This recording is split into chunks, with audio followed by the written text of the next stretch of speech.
Hi all, welcome to Special Touch Cakes and Desserts. ஓகேவா, இன்னைக்கு வந்து ஒரு ரிட்டர்ன் கிஃப்ட் தான். எனக்கு நம்ம என்னெல்லாம் பண்ணியிருந்தோம் அப்படின்னா, ப்ரௌனி ப்ளஸ் டஸ்லெச்சஸ் கேக்ஸ். ஓகேவா, ப்ரௌனி பார்த்தீங்கனாலே தெரியும் உங்களுக்கு ஏதோ அந்த ஆயிலியாக இருக்குது. ஆயில் வந்து ஆயில் கிடையாது, பட்டர். ஓகேவா, பட்டரும் சாக்லேட்ஸ் எவ்வளோ அந்த கிரிங்கிள் டாப்போட எப்படி இருக்குது, ஃபஜ்ஜியா பார்க்குறதுக்கு எப்படி பார்க்கும்போது எச்சி வருது, இப்படி இருந்துச்சு. இது வந்து ஒரு பாக்ஸில் வந்து நான் ஒரு பீஸ் ப்ரௌனி மாதிரி வச்சுருந்தேன். இதோட வந்து சைஸ் என்ன அப்படின்னா, பாக்ஸோட சைஸ் வந்து 3.5 into 3.5 3.5 3.5 இருக்கும். ஓகேவா, அதுக்கப்புறம் ட்ரெஸ்லெச்சஸ் கேக்ஸ்க்கு வந்து நான் எப்படி பண்ணியிருந்தேன் அப்படின்னா, எக்கு வந்து 8 முட்டை வந்து ஸ்டாண்ட் மிக்சரில் போட்டு பீட் பண்ணிட்டேன். அப்புறம் ஃப்ளாரை மட்டும் கையாலேயே ஸ்லோவாக கட் அண்ட் ஃபோல்டு மெத்தடில் வந்து நம்ம வந்து மிக்ஸ் பண்ணி எடுக்கணும். அப்படின்னா தான் ஓவர் மிக்ஸ் ஆகாது நமக்கு வந்து. இல்லைன்னா ரொம்ப ஹார்டாக இருக்கும் கேக். ஓவர் மிக்ஸ் ஆகிடுச்சுன்னா நம்ம எக்ஸ்பெக்ட் பண்ண அளவுக்கு ஹைட்டு கிடைக்காது நமக்கு கேக். ஓகேவா, அதனால வந்து நம்ம மேக்ஸிமம் ஃப்ளார் மிக்ஸ் பண்ணும்போது இப்படி ஹேண்டில் ஹட் அண்ட் ஃபோல்டு மெத்தடில் மிக்ஸ் பண்ணோம் அப்படின்னா நமக்கு வந்து நம்ம நினச்ச மாதிரி கேக்கு ஹைட்டு கிடைக்கும். அவ்வளோ வந்து சாஃப்டாக இருக்கும். வந்து ஸ்கொயர் பாக்ஸில் தான் இது பண்ணி பேக் பண்ணி விட்டேன். ஓகேவா, இது வந்து ஒரு ஸ்கியூவர்ஸ் ஆர் ஸ்டிக் ஏதாச்சும் வச்சு வந்து அந்த ஏர் பபிள்ஸ் எல்லாம் உடச்சி விட்டுட்டு நல்லா டேப் பண்ணி பேக் பண்ணி எடுக்கணும். ஓகேவா, இது வந்து ஒரு டைம் பேக் பண்ணுறத வந்து நான் 12 பீசஸாக கட் பண்ணேன். எப்படி அப்படின்னா, கேக்கை வந்து 2 ஸ்லைசஸாக கட் பண்ணிவிட்டு ஒரு ஸ்லைஸஸ் 6 பீஸ், இன்னொரு ஸ்லைஸ் 6 பீஸ், அப்படி வந்து 12 பீசஸாக கட் பண்ணியிருந்தேன்.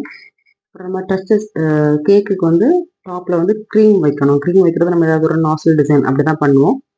ஸோ நான் வந்து அதுக்காக க்ரீம் வந்து பீட் பண்ணுறேன். க்ரீம் வந்து எவ்வளோ லிக்விட் கன்சிஸ்டன்சியில் இருந்துன்னு பார்த்தீங்கன்னாலே தெரியும். இது ஃபைனலாக வரும்போது வந்து நல்லா ஸ்டிக் பீக்காக இருக்கணும். அப்போ தான் நமக்கு வந்து டிசைன் பண்ணுறதுக்கு ஈஸியாக இருக்கும். நம்ம வந்து லூஸாக இருக்கும்போது நமக்கு பாட்டில் வந்து நல்லா ஷேக் பண்ணிவிட்டு ஓப்பன் பண்ணுறதுக்கு கரெக்டாக இருக்கும். ஓகேவா, இப்படி நம்ம வந்து இந்த ஸ்பேச்சுலாலேருந்து கீழே விழாது எவ்வளோ ஸ்டிக் பீக்காக இருக்குது அப்படிங்கிறத நம்ம பார்க்கும்போதே தெரியும். ஸ்பெசிஃபிக்காக எனக்கு வந்து இந்த கலர் கொடுங்கன்னு கஸ்டமர் கேட்கல. நான் தான் ப்ளூ கலர் கொடுத்துருந்தேன். ஏன் ப்ளூ கலர் அப்படிங்கிறத வந்து நீங்கள் கெஸ் பண்ணிகிட்டே வாங்க. வீடியோ பார்க்குறதுக்கு முன்னாடி கெஸ் பண்ணீங்க அப்படின்னா கமெண்ட் பண்ணுங்க. ஓகேவா, நான் வந்து ஃபைனலாக என்ன ஏன் அப்படிங்கிறத ரீசன் சொல்கிறேன்.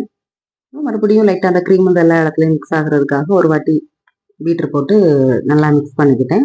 அதுக்கப்புறமா வந்து பைப்பிங் பேக்கில் வந்து நான் இதை வந்து ட்ரான்ஸ்ஃபர் பண்ணி வச்சுட்டேன். அப்போ நம்ம பைப்பிங் பண்ண தானே போகிறோம், அதனால. ஓகேவா, அதாவது ஒரு 3 பைப்பிங் பேக் நினைக்கிறேன்.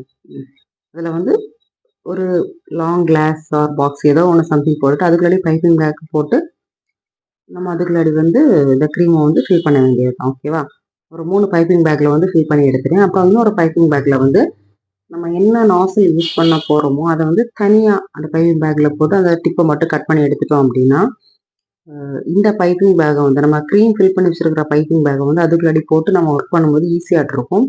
அப்புறம் அந்த கவர் அது க்ளோஸ் ஆகிடுச்சு அப்படின்னா அடுத்த பைப்பிங் பேக் எடுத்து அந்த டிப்பை வந்து நம்ம மட்டும் கட் பண்ணிவிட்டு இதில் போட்டோம் அப்படின்னா ஈஸியாக இருக்கும். இல்லை அப்படின்னா இதில் இருந்து நாசிலாக ரிமூவ் பண்ணணும், இன்னொன்றில் போடணும்.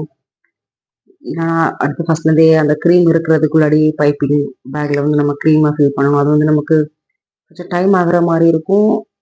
ஒர்க் பண்ணிட்டு இருக்கும்போது அது கையில் ஒட்டினா அது கொஞ்சம் கொஞ்சம் கச்சியாக இருக்கும். அது வந்து நீட்டாக நம்ம ஃபஸ்ட்டு எப்படி பிளான் பண்ணிட்டோம் அப்படின்னா ஈஸியாக இருக்கும். ட்ரெஸ்லெச்சஸ் கேக்ஸ் வந்து நான் இந்த பாக்ஸில் இருந்து ஒரு ரெக்டாங்கிள் பாக்ஸ் இதில் தான் வச்சுருந்தேன்.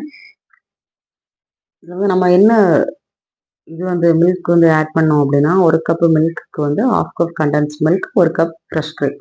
இந்த ரேஷியோவில் தான் நான் வந்து இதுக்கு வந்து அந்த இது வந்து சுகர் சிரப் வந்து ரெடி பண்ணி எடுத்துருந்தேன். ஓகேவா, ஃபைனலாக இப்படி தான் பாக்ஸில் வந்து ஸ்பூன் வச்சுட்டு அதுக்கு மேலே ப்ரௌனி பாக்ஸ், அதுக்கு மேலே வந்து ப்ளூ கலர் வச்சு கட் பண்ணி விட்டது. ஏன் ப்ளூ கலர் செலக்ட் பண்ணேன் தெரியுமா? இட்ஸ் ஏ பேபி பாய், அதுக்காக. ஓகேவா, ஸோ மறக்காம சேனலை சப்ஸ்கிரைப் பண்ணிக்கோங்க, ஃப்ரெண்ட்ஸுக்கு ஷேர் பண்ணுங்கள். தேங்க்ஸ் ஃபார் வாட்சிங்.